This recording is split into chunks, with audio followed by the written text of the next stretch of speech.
So we are now really talk about one of the first encryption standards called DES. And this was basically a national standard and actually world standard in that sense. And that laid the foundation for all block ciphers. And block ciphers means that you take a plain text, divide it into blocks of certain number of certain size, and then you encrypt them. So we'll talk about the principles, the standard itself, how it is, how it can be broken or not broken, and then just general design principles. After this, we will, in the next chapter or some subsequent chapter, we will talk about some more stronger standards. For example, you have heard of AES. We will not talk about that today, but maybe in some other class. So first of all, block and stream. We already went through this, but just to remind again, a stream means one bit comes in, gets encrypted, gets out, bit by bit. Same thing, when you decrypt it, one bit comes in, gets decrypted, and gets out.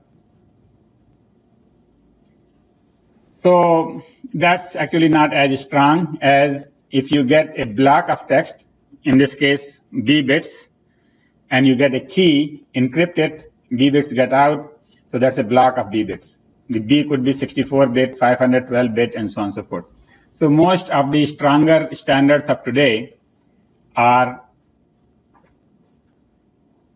excuse me, can you stop that computer? Thank you.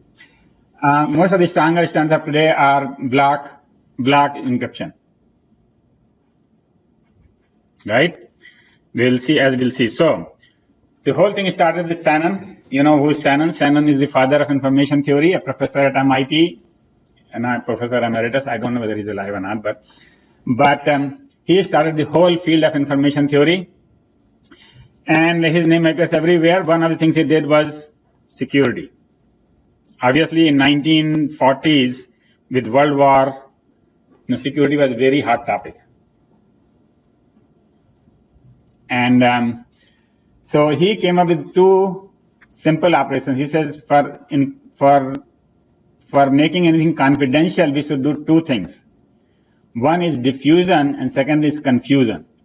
Diffusion means if I change one bit in the plain text, it should change all the bits in the ciphertext. The change should be diffused all over. That would be a very strong encryption, where one bit change in the input changes everything in the output. Actually, it doesn't have to change every bit, but likely, very likely, highly likely, right? So that is called substitution box. So if you design a box such that one bit changes almost all the bits equally likely, that is called diffusion, and that substitution box will cause diffusion. And so that is one thing we do. If you do that, then people cannot do frequency analysis. They cannot say, well, this is E, or I, one of the most frequent letters in the alphabet. Second thing is permutation box, where you just rearrange things randomly.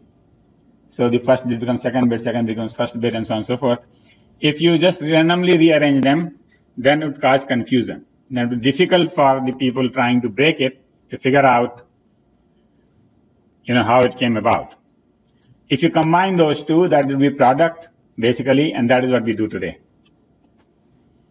So the first person to do this was Feistel, who was an engineer at IBM, or maybe researcher at IBM, and he came up with this structure based upon the Shannon's principle. Shannon was a theorist, so he did a theory, but never really implemented. So Feistel was the first one to implement it, and he came up with this structure, which I'm going to explain in detail. And that structure has stuck in the sense that this standard that we'll talk about is based upon this, AES is based upon this, and so on. Okay? So this is called Feistel cipher structure. And what he says is, what he does is, he partitions the input into two halves, left half and the right half. So you get whatever number of bits, divide into half, left and right. you take the left and do some substitution using some kind of function. So here is the thing. You take the right half, that plus a key, there's a function f. So you take the right half and the key that produces some random thing that you combine with the left half, and that becomes the right half now. And the right half becomes the left half, and you do the opposite of the opposite here. Now you take the left half, take the right half, take the same function but another key, and combine them. An exclusive OR becomes the right half. You keep doing this many, many times. Each of these things is called round. So after 16 rounds, and the number 16 is not fixed, just example here. After n rounds, whatever you get, you just interchange them back and you get the output. That's what you send out as the ciphertext. All right. So what we are doing is we are doing the diffusion and confusion. And so this function ensures that basically everything gets diffused.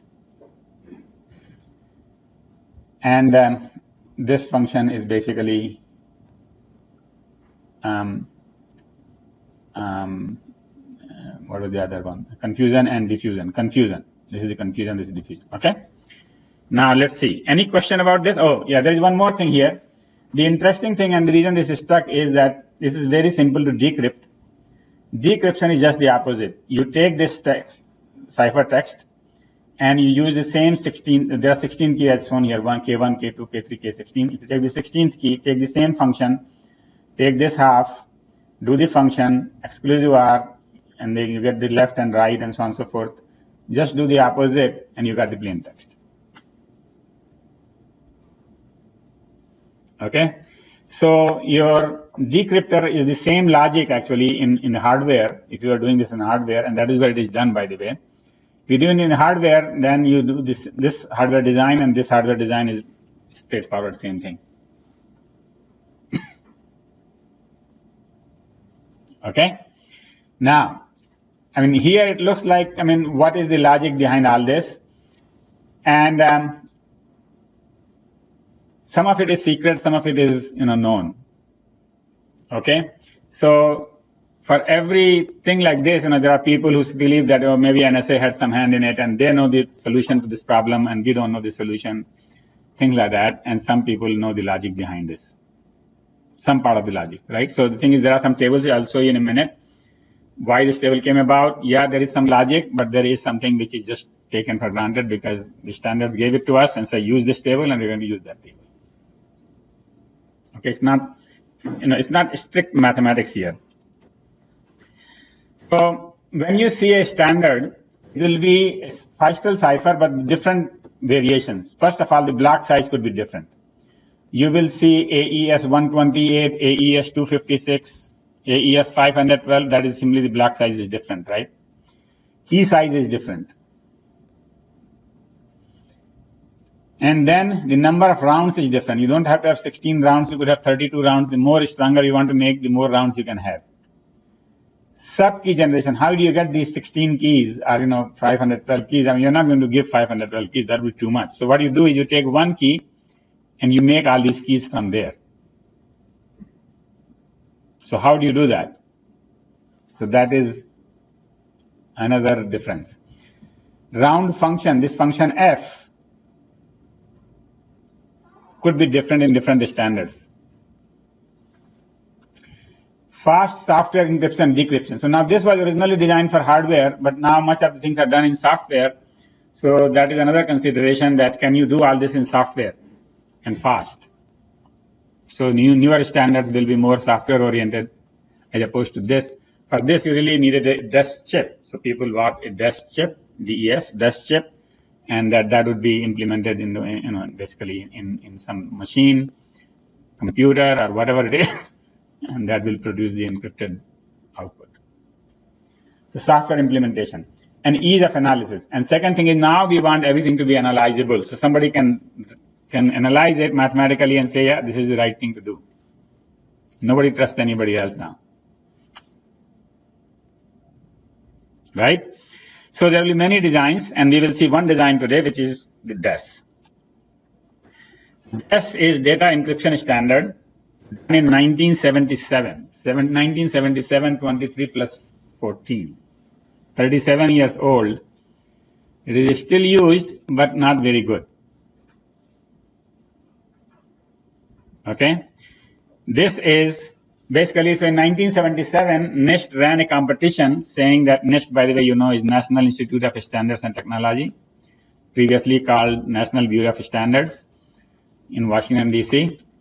And they basically, every few years, they call for a competition. Okay, tell me what is the best encryption algorithm this year, you know, or this time.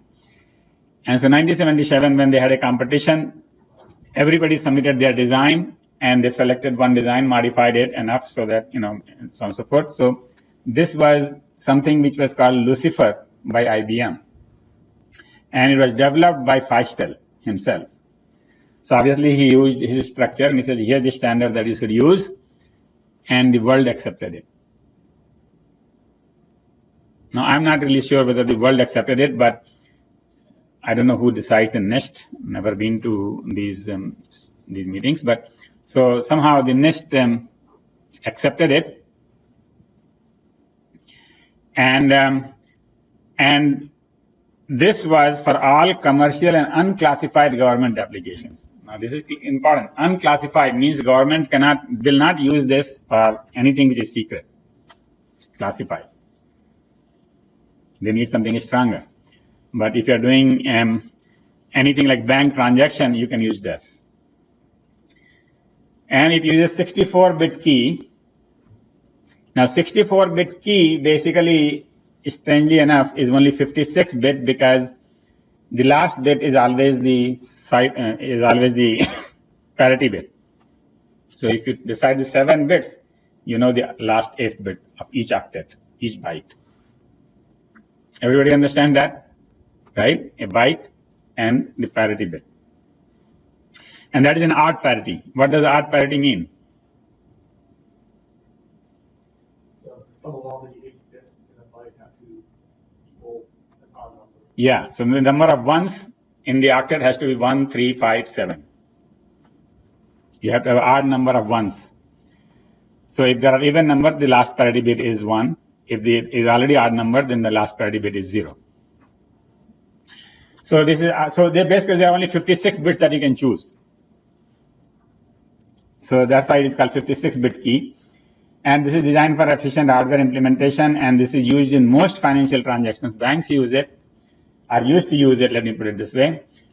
Computing power goes up 1 bit every 2 years, so 56-bit was okay for 1977, but now it is not very good. What we calculated, 23 plus 14, 37, was it? If every 2 years, so this is like using 37 by 2, 18 bits less, 40 bit or something like that, 38 bit. And now we use DES 3 times. So we don't use that anymore. Now we use triple DES. Triple DES means we do a DES, 56-bit key, then we do another DES, and we do another DES 3 times. So instead of 16 rounds, you would have 48 rounds. Yeah. Would that be a different data key for every round? Okay, that's a good question. So when we talk about triple DES, then we will answer that. Okay, actually it is not a separate key. So it is difficult to justify at this point why not a separate key, right? So out of 3, 2 keys may be different, 1 key may not be different.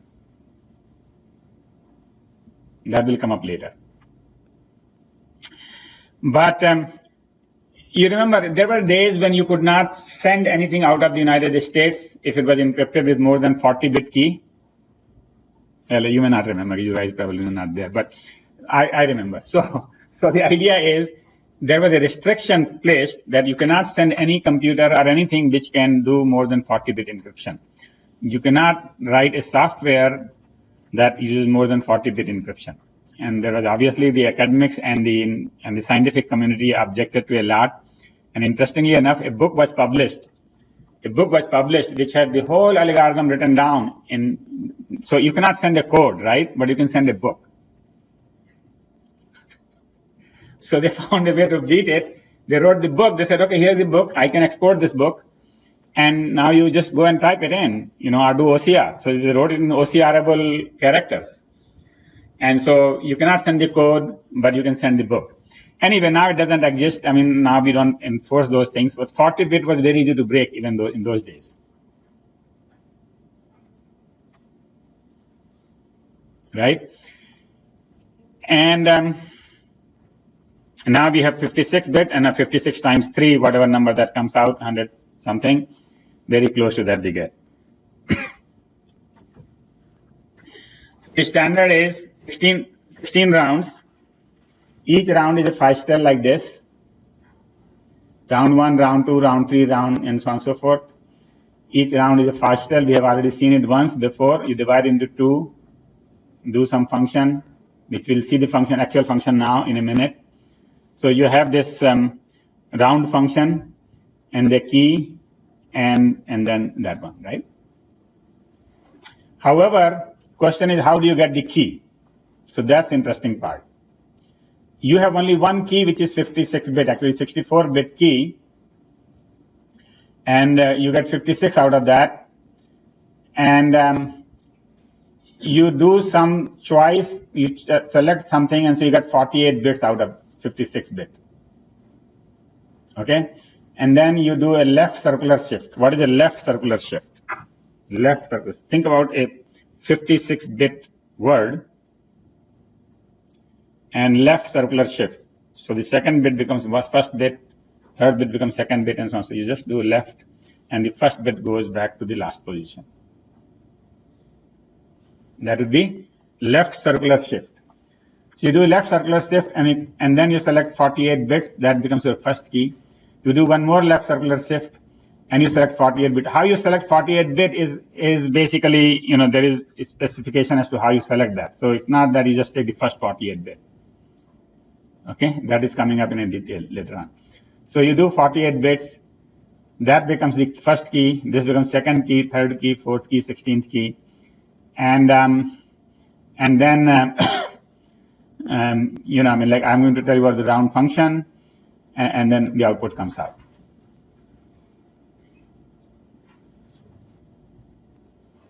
So there are three things that we need to know. First is the initial and final permutation.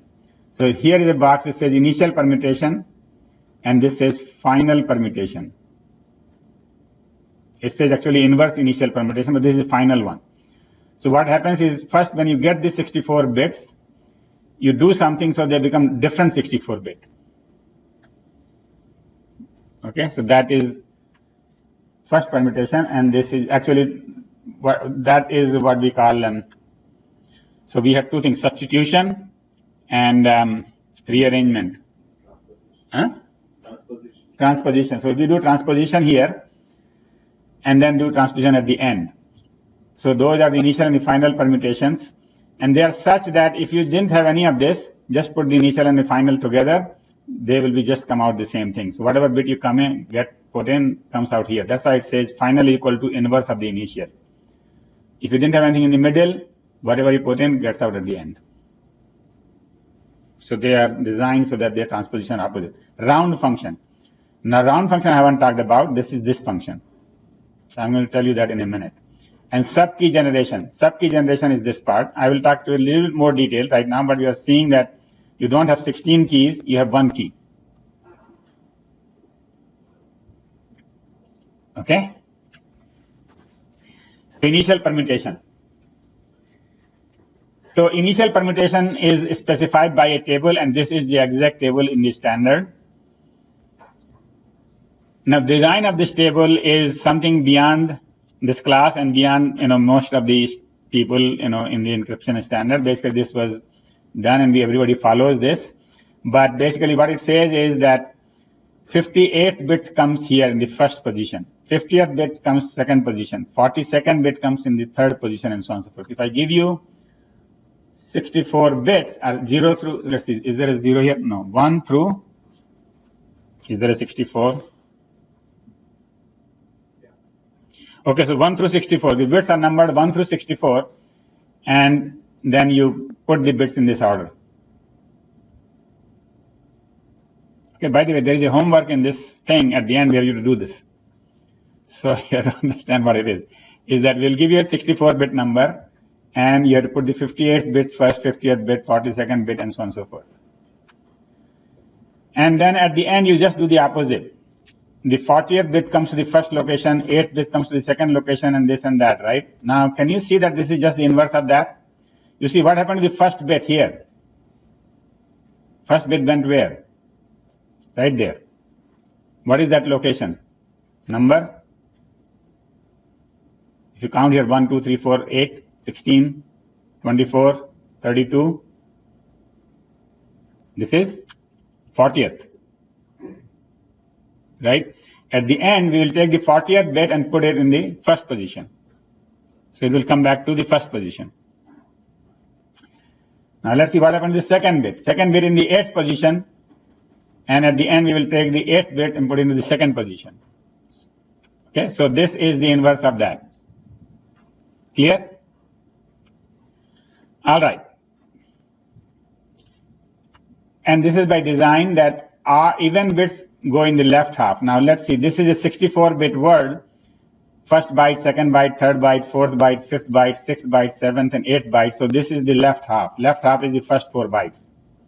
And this is the right half. It doesn't look like right and left, but the bottom part is the right half. The top part is the left half. So all the even bits are on the left half. All the odd bits are in the right half. So we are already mangling them. We are already, diffusing the things, right? So that's what it is that, this initial, and then obviously this will come back. So quite regular in a structure, easy in hardware. Now this is somewhat regular, and so this can be easily done in hardware. In software, you got to, pull out bits, which is kind of difficult in software. But in hardware, it is very easy to, follow the wires. Or, route the wires, when you put it this way. All right. Now the round function.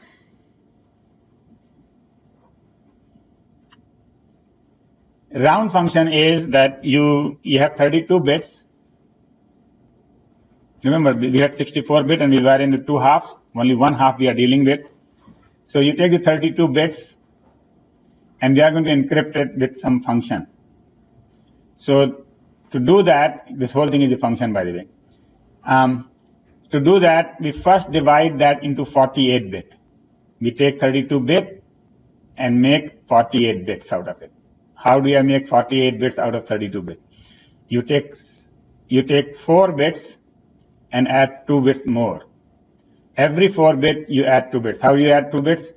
You take 4 bits and then actually you take 6 bits and whatever the last 2 bits, you repeat them again.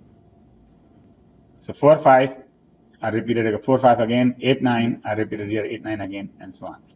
So 1, 2, 3, 4, 5, 32 was here, right? So this was left circular shift. This is actually right circular shift. Anyway, so the idea is you get 48 bits out of 32 bits, and you have the key, which is 48 bit already. And I will show you how you get 48 bit key, but we already saw in the previous slide that the key is 48 bit right here. Key is 48 bit. So you take those exclusive are them. Now you get total 48 bit. Divide them into 8 parts, 6 bits each. All right. Then you go through some table which tells you that if you have these 6 bits, you should get these 4 bits. So 6 bits become 4 bits, 4 times 8 becomes 32 bits, and then you do permutation, which is specified, and you get 32 bits out of 32 bits. So we have 32, made 48, made 32 again, and then 32. Now there is a lot of what we call quote magic here, because why 2 bits? 2 bits here, why not 3 bits, and things like that. This was all. Some of it is basically to make it as difficult to guess, but this is not difficult to guess. This is all published standard. So you know that. I mean, basically, this is a published standard. But at that time, they had a choice that, you know, they could have done 3 bits and not 2 bits and things like that, and not 48 bit. But in those days, whatever the technology, computing technology was, they wanted to make it hard to be able to do all this. So it's boxes. How do you get, what are those boxes that we talked about? S1, S2, S8. So what you do is you take 6 bits and make 4 bits out of that. And there is a table. Actually, there are many tables like this. So one of the tables, which is S1, let's say, says that when you get 6 bits, take the first 2 bits and take the last 4 bits. And first two bits tell you which row to take, and the last 4 bits tell you which column to take, and that is the output.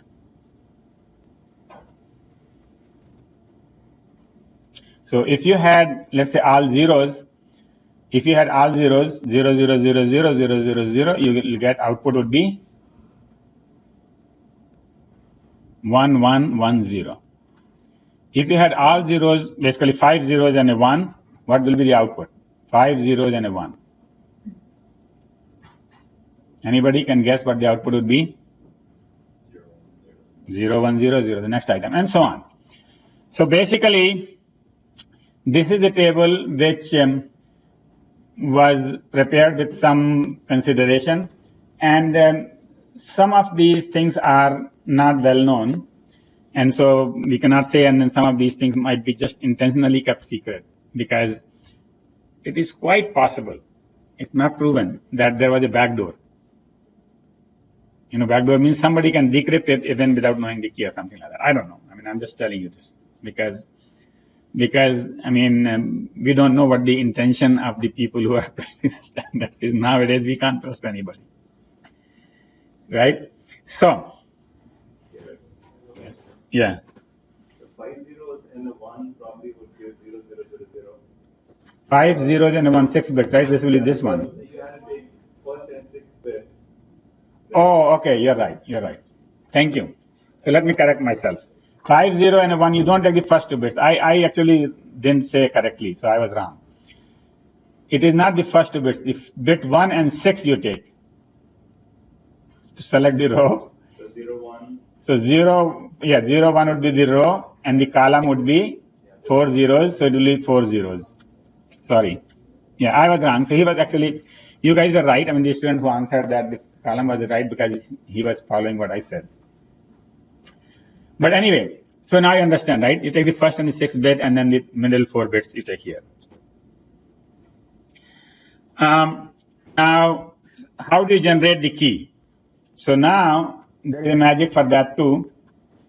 So we have 56 bit, and now we have to generate 48 bit out of that. Yeah. There are 8 tables.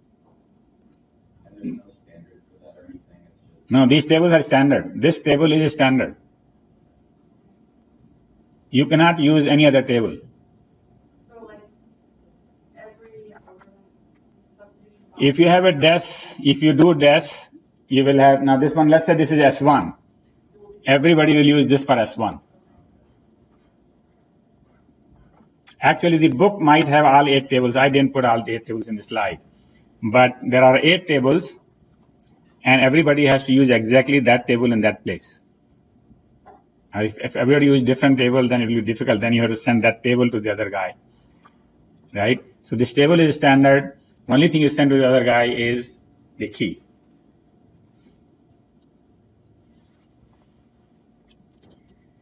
All right, so how do you get the key? So you divide the 56 bit into two 20-bit halves. So this is your 56-bit key. Forget the parity bit. The last bit is parity bit. So this is the 56-bit key. You divide it into two halves, left and right. This is the left half, top, and this is the right half.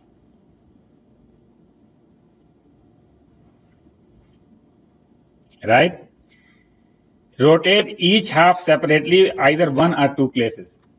Okay, so this table tells you how many bits. So it tells you in round number 1, you rotate by 1 bit. In round number 2, you rotate by 1 bit, and round number 3 by 2 bits, 2 bits, 2 bits, 1 bit, and all that. So by that many bits, you rotate each half. Okay, so let's say it is 1 bit, then you just rotate 57 to 9, and then 49 will become the first place.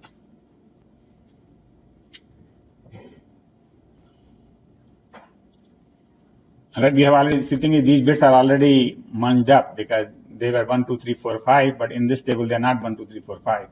They're 57, 40, whatever, 9, 49, 41, and so on and so forth. So they're already in different places, but then you rotate them and select 24 bits for each half and permute them by PC2.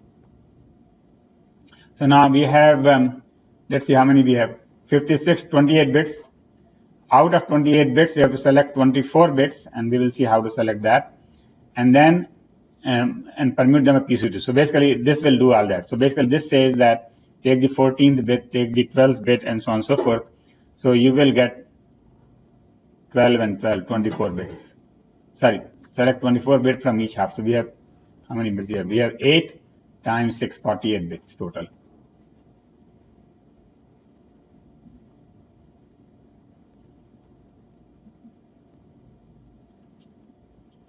Okay, so this is a standard table. So all of these tables are specified. This table is a standard. This table is a standard.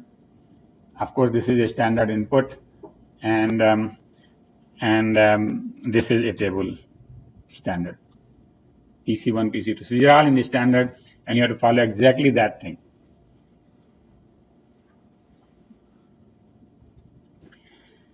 Decryption.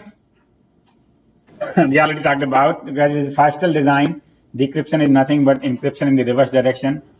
So you generate the keys, but use in the reverse order, and your initial permutation, final permutation, all these tables, same thing in the reverse order. Okay. So the decryption was the straightforward part, and that was good. Now let's analyze how good this is. So now we understand the standard. We do a lot of left, right stuff here, a lot of permutation, and so on and so forth. And so now let's see how good is it. So first of all, we want to see whether there is a diffusion. If we change 1 bit, will it really change half of the bits? Yeah, I actually initially said that all the bits, because if you change all the bits, that's no good. I mean, because it really complement. I mean, whatever you did, and the 1 bit change will make it a complement of that, which is not what you want. You really want confusion, or diffusion, whatever, means that every bit has a 50% probability of getting changed and 50% probability of not getting changed. So you should see whether 50% of the bits get changed. And so that way you cannot really guess from anything, and this is really strong avalanche. You can see that this is really good in that sense. So here is one word, 0, 2, 4 in octal. Each will become 4 bits. So I think there are 16 bits here, 16 letters here, 16 digits here, hex digits, and therefore this is total 64 bit. Right? And this is another 64 bit, except that we have changed 1 bit. Instead of the 0000, 4 zeros, we have 0001. The first digit has been changed. Actually, the 4th bit has been changed.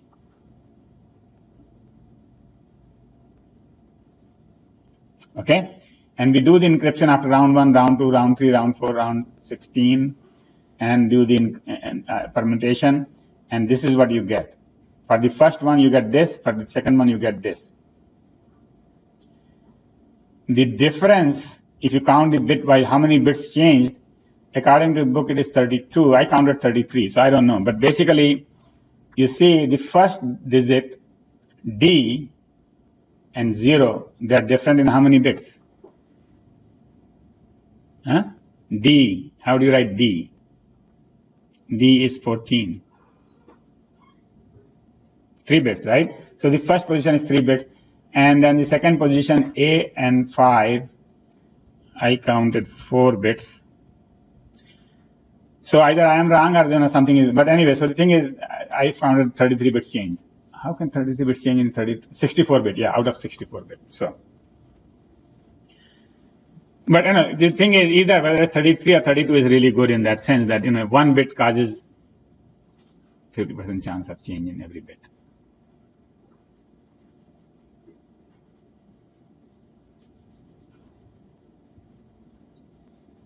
Everybody understand this part?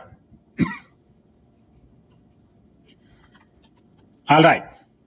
So bit-wise complement of the plain text with complement of the key results in complement of the cipher text. So this is actually a weakness. The weakness is that if you take the plain text and you do a bit-wise complement, they call it ones complement. You do a ones complement of it, and you do the same thing on the key. You go through the encryption process, the result you already know. The result is complement of the ciphertext. So you should not be able to predict the ciphertext ever. Right? But at least in this one particular combination, we can predict. So that's the weakness. However, the strength is that the brute force search will require 2 raised to 55 keys. So not 56, 55. And people have found ways to reduce that number by smart techniques. So in 1977, some organization called I think it is Freedom Foundation, Electronic Freedom Foundation, EFF. Electronic Freedom Foundation ran a competition, who can break DES? Okay? And somebody could break it in few months in 1997. So they took a few months on a computer, churn it along, brute force, or some other smartness, and that took few months. Next year, somebody could do it in a few days with a dedicated hardware. So it was not a general purpose computer, dedicated hardware. In next year, it could be done in 22 hours. So this is going down very fast. With special hardware and special software, whatever, they could do it in 22 hours. And then people have tried statistical attacks, timing attacks, calculation time depends upon the key. So that is one thing, is that what kind of, it's like we were talking about passwords before, easy password and difficult passwords. Similarly, the keys are easy keys and difficult keys. And so if we select an easy key, then, we can decrypt it very fast. And particularly problematic for smart cards. So the smart cards, basically, they don't keep all these keys, they just generate the keys, and they could by chance generate a very weak key. And then people have subjected it to differential cryptanalysis and linear cryptanalysis, which I'm going to describe in the next slide. So obviously, this is a game. As soon as somebody makes a standard, people try to break it, and so on. So differential cryptanalysis. So what you do is chosen plain text attack. So you don't know the key, but sometimes there is a choice that you could send the plain text. Let's say on the bank wire, they are sending how much money was transferred. So you transfer $10 and you see what it is encrypted. Then you transfer $20 and you see what it is comes out on the wire. Right? So you can select the plain text and you can observe the ciphertext. And then you can get these pairs, delta X, delta Y pairs, where delta X is the difference in the plain text and delta Y is the difference in the ciphertext. So you get lots of such pairs, and some pairs are more likely than the others. If those pairs are found, then some keys are more likely than the others. So based upon this differential, you see how the bits are progressing, are propagating, you can figure out what the keys are. Brute force search. Obviously, you won't get in one step. You will have to try to raise to some number of keys, and you get that. So although straightforward requires 2 raised to 55, with differential analysis, people can do it in 2 raised to 47. So they have made the problem easier by 2 raised to 8, which is quite a bit. 2 raised to 8 is, okay, 256, is it? 2 raised to 8 is 256. So instead of 256 days, you can do it in 1 day. Quite good. Right? But defining appropriate plain text takes some trial, and so the total amount of it. So now the question is, you can try it, and then you will come out. But plain text has to be done manually. You have to figure out whether this text makes sense and all that. So it turned out that it was not really good, and so they said, okay, this is resistant to differential cryptanalysis. Is that you cannot really break it by this method.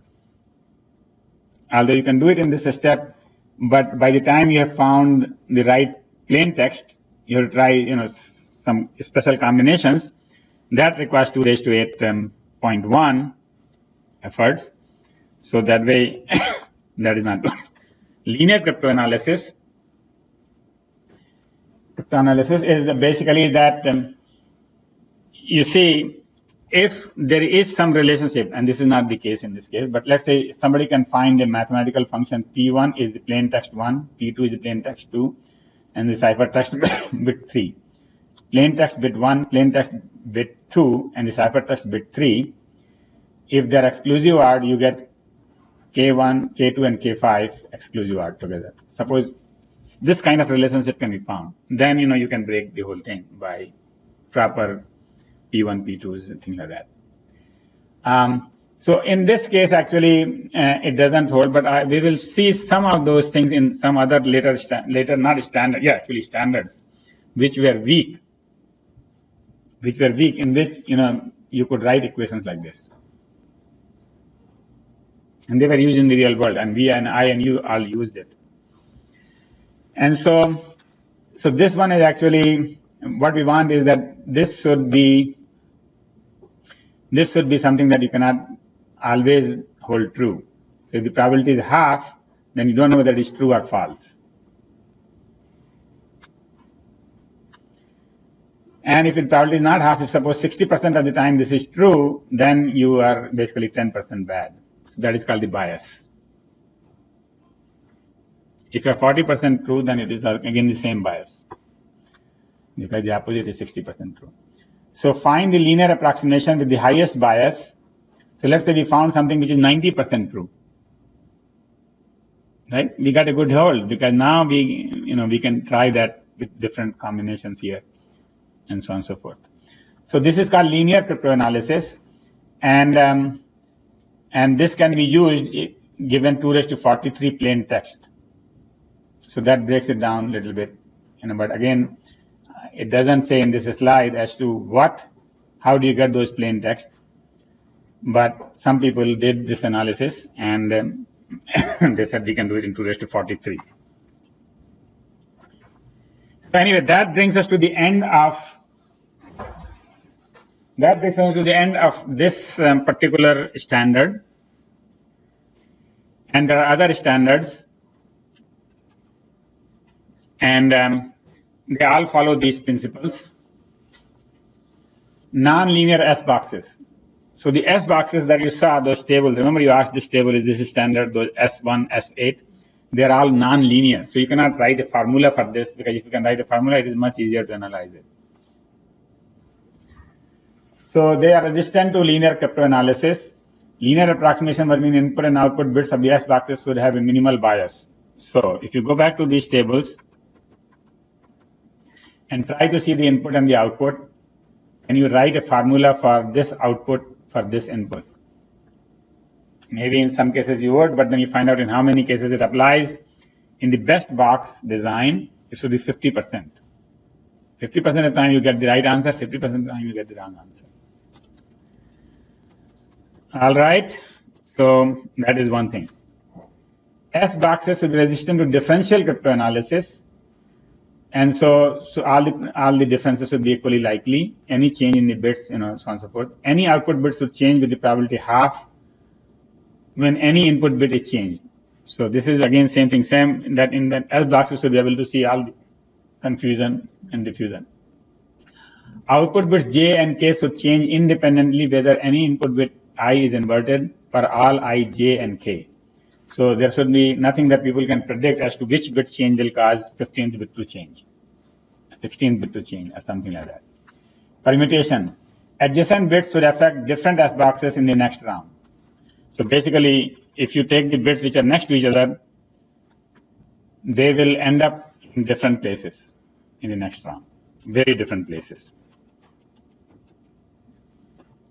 More rounds are better, but more computation. So 16 round is one thing, but you can do 32 rounds. You get more confusion. So these are the design principles, okay? That brings us to the end of this module, this chapter. So all the ciphers that we'll see, their goal is to increase confusion and diffusion. Confusion means basically that transposition stuff. Where is which bit, we don't know. And the diffusion means any one change will go everywhere. They follow the Feistel cipher design, where you divide into blocks, and blocks into two halves, and then you work on one half, and then you interchange the halves, and then you work on the other half. And the DES consists of 16 rounds, 56-bit key, 48-bit key subkeys are generated, and each round uses 8 6x4 S boxes, 6 bits in, 4 bits out. S boxes followed by permutation. Differential cryptanalysis and linear cryptanalysis, and so this is kind of resistant to both of them in some sense. We saw in the linear it's at 2 raised to 43. For differential it's at 2 raised to 47. But we found out that 2 raised to 47 was no good because to find the text it takes that much effort. Here it doesn't say how much it takes to get the plain text and to get the right plain text, so total effort is unknown. But anyway, it's quite resistant. And so the general principle is that the block cipher should be nonlinear, complex, and maximize the diffusion and confusion, whatever. So, right? Now, I know there is a lot of things in this chapter which, I would have a question as to why this, why these 6 become 4, why 6, why not 7? But unfortunately, we don't have answers to those questions, those design decisions. And these designs were obviously pretty well analyzed by Feistel at that time when he wrote it, and obviously seen by many other cryptanalysts, because everybody is submitting their design and they are trying to find out the problems with other people's design, and then selecting the best design. So this is a competition, and this is the one that won. And so for us, it is just sufficient to know at this point at the first level course that this kind of complexity is there. That's all. And so, any question about any of the things that we have done? Actually, there were not that many questions during the rest of it, so there were a few, so that's good. But I would like to see more. So anyway, any questions about any of this stuff? Yeah. The 3DES, are you the one who takes the 3DES, who picks the key? Oh, okay, so the thing is, whoever is encrypting picks the key. I mean, you means, if you are sending something to me or you are sending something to somebody else, you will encrypt it. Like, here's the thing. Suppose when you send a mail which is encrypted, you can do that. You can send an encrypted email, right? So the computer has some ways of selecting the keys. Somebody has programmed. You never see those things. I mean, they never ask you what keys you want to use for encryption. At most, they might ask you when you do a wireless. In the wireless, they ask you, okay, what is the key you want to use? Right? When you set up a wireless access point, you can select a key. And so that is the time, yeah, you can select the key.